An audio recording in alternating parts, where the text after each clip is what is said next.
I'm Frank Vaughn. It's March 19th, 2025, and for those of you who complained that the introduction was too loud, I've turned it down for you. I am a very diplomatic person. I don't want to spend the entire video talking about this subject, but I have to address it. I'm not sure how long it's going to take, and that is the PPC. I'm going to give you a history lesson so you understand. The way that cults perpetuate themselves is that people don't know the history of the cult and don't listen to former members. I'm going to tell you what you need to know so that you can make an appropriate decision if we get an election. The current crop of PPCers are some of the worst imaginable. There are still some good people there, but the entire 2018-2019 crop is gone. And I'm going to tell you why. But first off, I got to address one of their lies, and that is that I don't even exist. I am one of 250 signatures, along with 10 of my friends, that registered the PPC. Not a founding member, a registrant for the party. That's how early I go back. Here I am at the first conference the PPC gave, giving the opening speech, introducing the whole two-day shebang. And it was a conference. It wasn't a founding convention. The PPC's never had a founding convention, and to this day, the members don't have any rights, don't have any say, can't advance policy, they exist as serfs, and Maxime Bernier can kick you out whenever he wants. It is a corporation, a four-man board. That's all the PPC is until you have a constitution. But here I am, and here I am seated alongside Maxime Bernier, David Rubin, and Professor Haskell at the biggest event we hosted in Hamilton. Now, you cannot believe this is the biggest event in 2019. And people say that this photo is fake. So I'm going to give a shout out to Right Side Broadcasting for the footage you are about to see. They just published a hit piece on me yesterday without even giving me the right to a rebuttal because I say critical things about Max. They're still right up his backside. But here I am to tell you the truth. But I guess before I tell the truth, I have to establish that I actually exist first. Let's watch. Big event, Dave Rubin, Bernier. You can still watch this full event on Right Side Broadcast. Who's that? What's that name? Who's that guy? I think that's me. With the purple tie I bought before the PPC even had colors.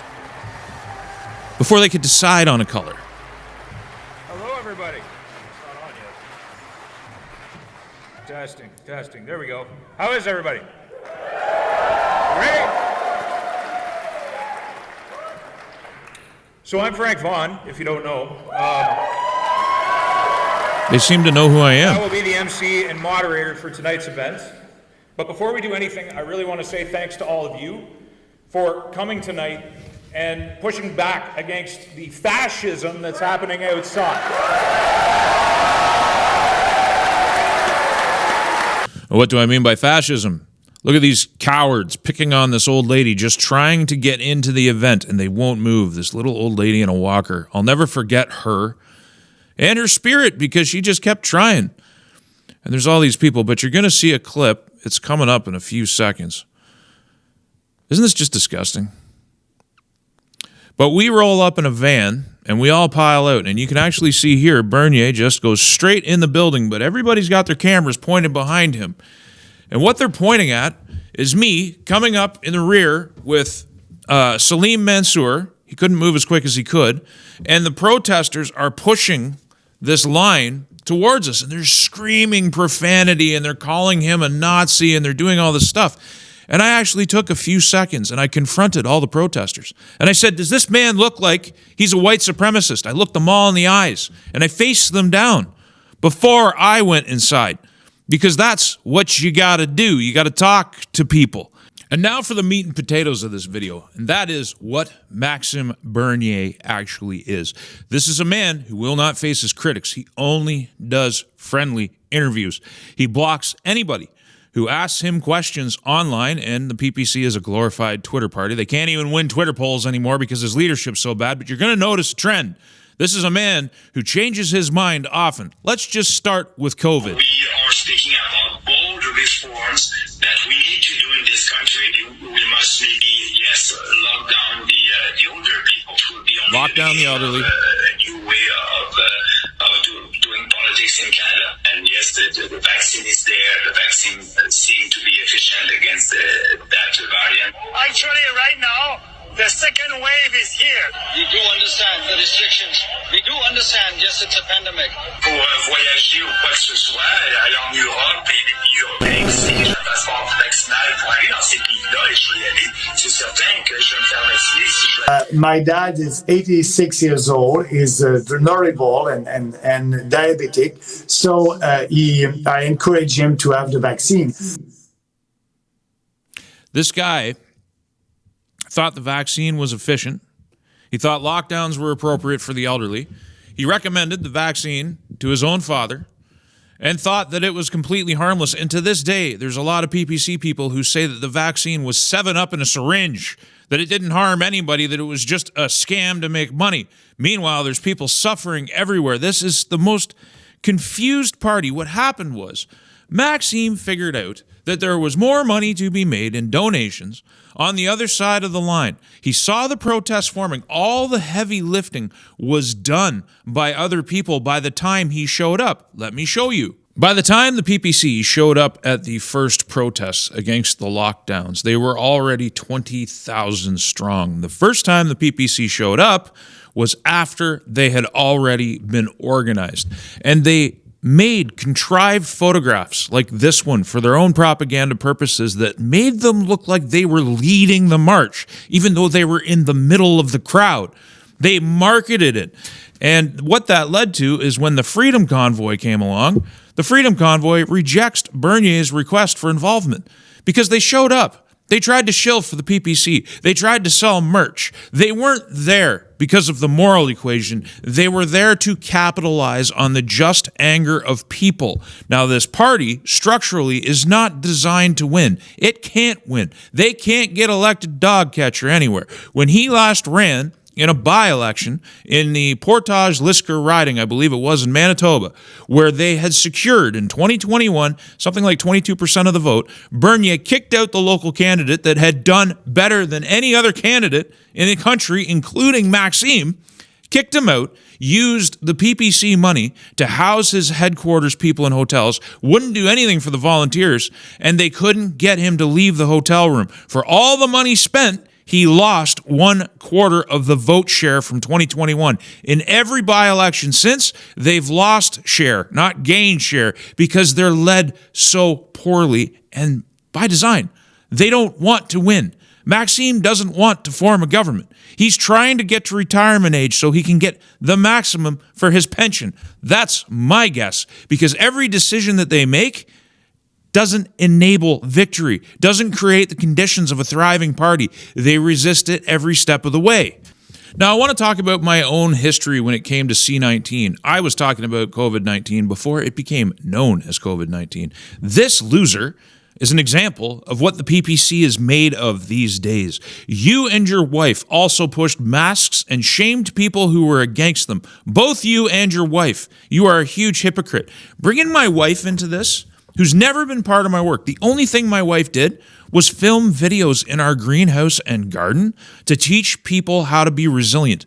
I could see that something big was coming. When I was talking about C-19, it wasn't known as C-19. I'm talking about it in December of 2019. January, February, March, into April. By the time April was done of 2020, I was also done with the subject because I'd figured it out. Nobody was talking about it when Frank Vaughan was talking about it. And we created the farm videos later on so that I could say to people, in these worrying times, with the government shutting down the supply chain and a lot of things looking like they were coming unglued, the draconian measures that were coming down, we taught people how to be resilient, how to grow your own food, how to have maximum internal peace. Hundreds of people have thanked me over the years for changing their life with that work. And this man wants to bring it up and dismiss it in one sentence. Did I talk about masking in those years when I was talking about it? Absolutely. I never talked about masking. And this was before the mandates. I told people if they wanted to reduce their spread, or their, not even the spread, if they wanted to reduce their initial viral load of an unknown pathogen, which I mean, it looked pretty worrying coming out of China in the beginning. And again, this is when nobody was talking about it. Doug Ford was filming in front of Chinese restaurants saying you got to eat Asian food. The Liberal government was saying masks were dangerous. They were saying it was irresponsible and too much of an infringement on charter rights to stop flights coming in from China where this plague was ongoing, the so-called plague was ongoing. I didn't know. I'm just a farmer. I'm seeing something going on, and I could figure it out. That when the government flipped their script, when they decided finally that C-19, before it was C-19, was dangerous, they were going to come down on the public with all the power and authority that they had. They were going to declare an emergency. They were going to do all kinds of things. I could see it coming. I couldn't see the details, but I knew it was coming. And I wanted people to be resilient. I wanted them to not be stressed out. And so we focused our efforts on that. When I talked about masking, I said it will reduce your initial viral load for an unknown pathogen. When my wife and I were wearing masks, we were wearing them when no one else was. We got the dirtiest looks in public because we didn't know. When we went to the grocery stores, not to stock up on toilet paper, but to get sundries before they shut down the supply chain, this was before anything came in. We were like, I remember we ran into one person one time who had figured it out, that something bad was coming, something dangerous was coming. Whether it was the pathogen, whether it was the state, something big was coming down the pipe and needed some preparation so that you could weather the storm in peace. So that you could, one of the things I talked about was that your private, even though you don't have private property rights in this country, one of your safest bets was to never take a test and to stay on your property as much as you could, because then you at least had some legal recourse against the state, which was kind of separated you from your family, made vax passports, did all these things that came to pass. I predicted that stuff and tried to get people aware. Now, a mask has very limited utility, and I talked about that in my videos. You can't touch them. The second you touch them, they're void. When you pull them down onto your chin, they're void. They have dangers. I talked about how if you have them on for too long, there's dangers involved in that. But if you were facing an unknown pathogen, reducing your initial viral load, you're still going to get it. The masks aren't foolproof. The virus can still get in there, but you can reduce the amount that you're exposed to and give your immune system a better chance of facing it down, developing some kind of defense mechanism that works, because there's mathematics to how viruses multiply.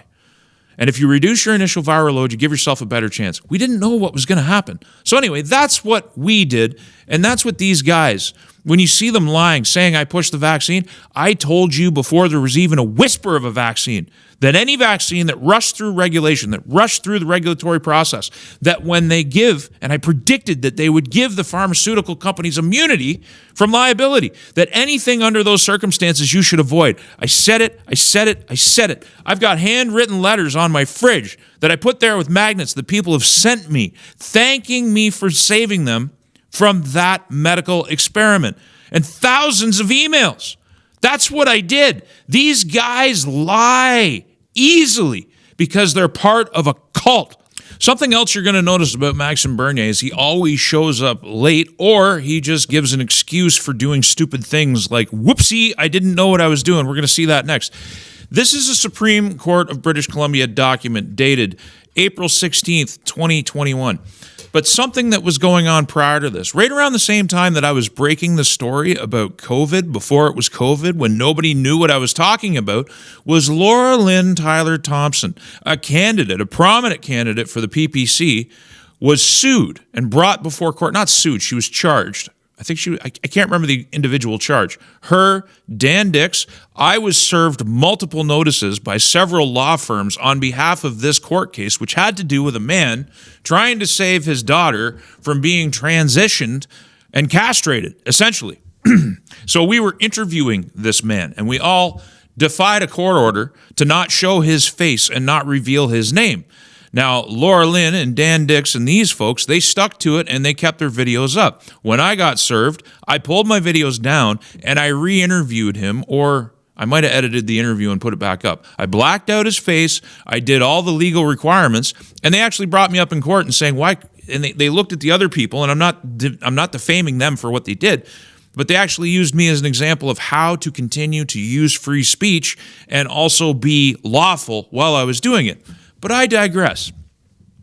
By the time this situation had matured, Laura Lynn was already in court, Our people were already under assault. Bernier hadn't said a word.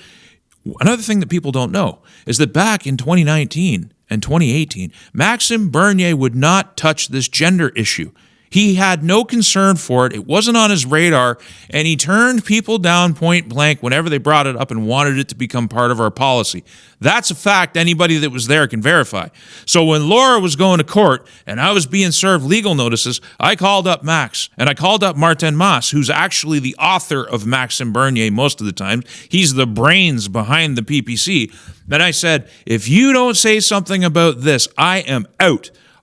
One of our biggest people is in court right now fighting this nonsense. You need to take a public position or I'm leaving.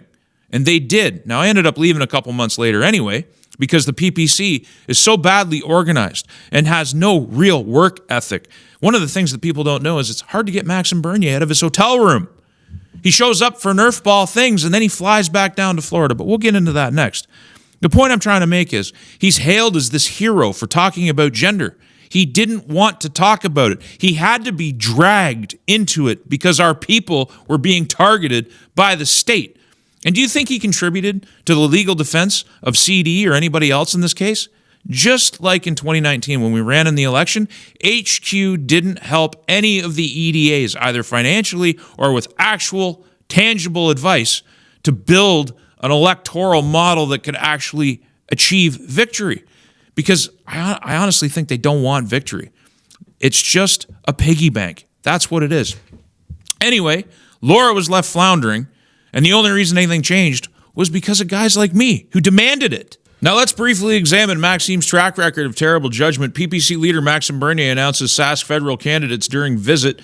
And down here we have a guy by the name of Trevor Woke. Who is he? Well, former PPC candidate Trevor Woke granted bail again after breach allegations. Now, the story here is not that this guy slipped through the cracks of vetting. The riding that he ran in had duly elected their own candidate. Maxime Bernier stepped in, kicked that candidate out because under the PPC, you have no constitution, you have no rights. Your votes can be cast away whenever Max wants because he's a dictator. So he came in, he kicked out the guy they wanted, and he parachuted in this guy. Turns out this guy was running a bunch of motel rub-and-tugs. Why did Maxime Bernier hand-pick him? Another interesting one is this individual. People's Party disavows former candidate who received $7.9 million for the ArriveCan vaccine passport app. Is this why Maxime Bernier spoke favorably in French of getting the vaccine so that he could fly? And how did Maxime spend the winter of 2021 down in Florida if he couldn't get on a plane? Do you think maybe there's something fishy going on? This is just another example. Here's another piece of bad judgment. Rural MPs vote for Bill C-71 or hide Mad Max and Osho. C-71 started the assault on lawful gun owners in this country that led to the order in councils and everything else. This was during the time when he briefly still sat in the House after he had quit the Conservative Party and was part of the PPC, founding the PPC. I thought this was a crucial vote for him to attend to, but he decided to skip it for his own reasons. Symbols are important in politics. You actually have to keep your word. Now, here's another one. How Maxime Bernier sacrificed his front bench seat over a sacred cow. Now, this is during the CPC time, and the history lesson here is there's this book. Maxime Bernier leaked a chapter out of his book. It was curious enough that Bernier felt the need to write a book about himself and his vision for Canada after he lost the CPC leadership race to Scheer. And so a chapter of this book, which is still available online, was released. There was never a book. It was never released. It was never published. He said he was going to finish it, and he never did because it didn't exist. Bernier didn't even write this. That's my guess. This was a concoction to create tension with the Conservative Party to try and force them to kick him out. They wouldn't kick him out because they weren't stupid, so he was forced to quit during their convention. This was part of the reason that I supported Max. I believed this story at the time. I only learned in subsequent events that this was all a myth. It was all a concoction. The book never existed. A lot of the tensions within the Conservative Party never existed. Now, I do believe that the leadership vote was not fair. I don't think Bernier lost it. I think they rigged it. There were phantom ballots all over the place. A bunch of nervous people came out on stage and announced that they were going to shred the ballots the night of the vote in 2017. I was there. The whole thing, I witnessed it myself. It was sketchy as hell.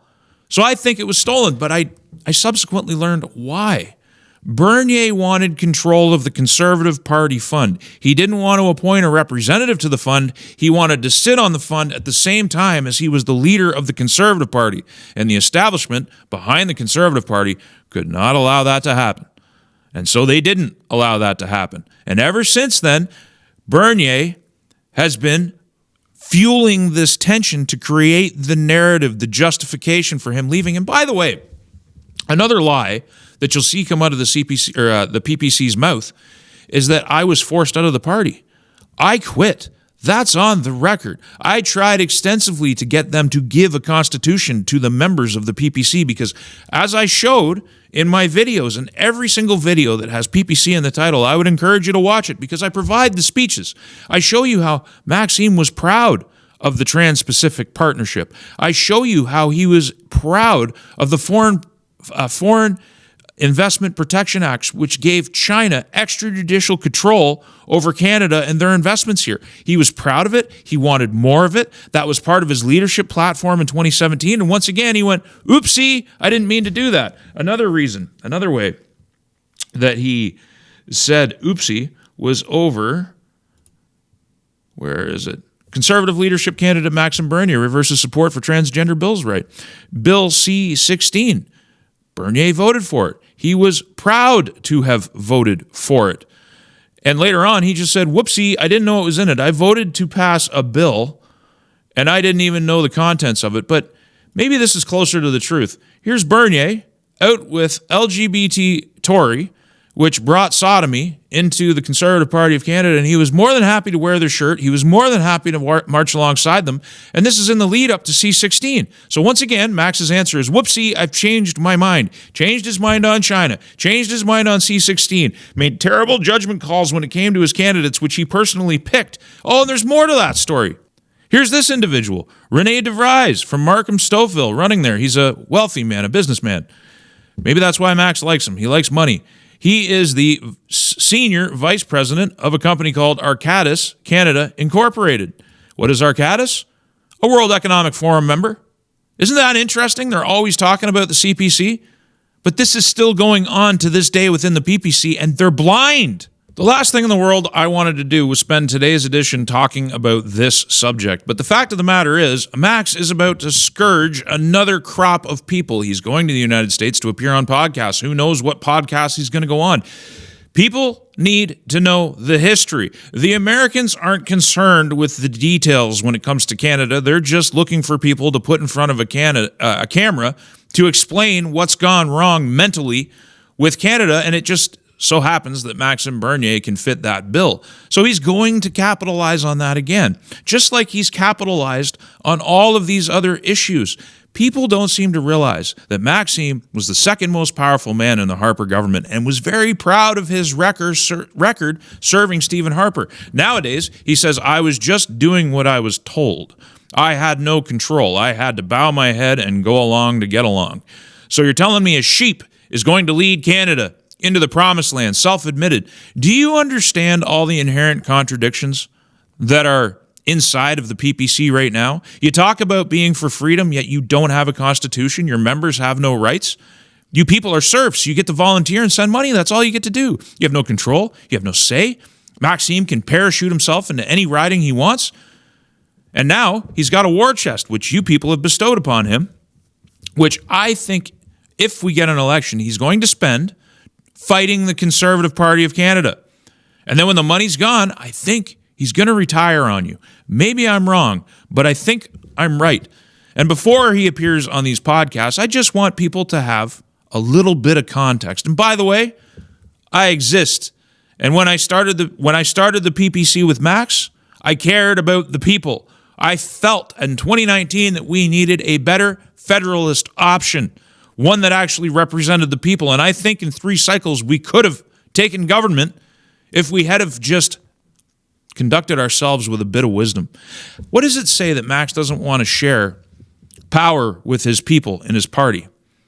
He will not give them a constitution until he retires. His own words. He's a dictator. He doesn't trust his people, which also means he doesn't trust his leadership ability to keep them in line.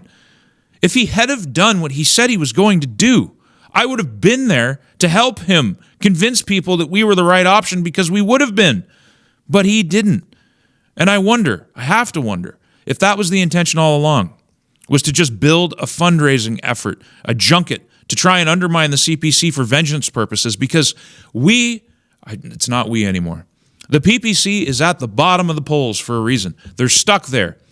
It's a known quantity. Canada knows what it is. They're not going to vote for it, at least under his leadership. So if you want a new federalist option, he's got to get out of the way first, because he occupies a space where something better could be.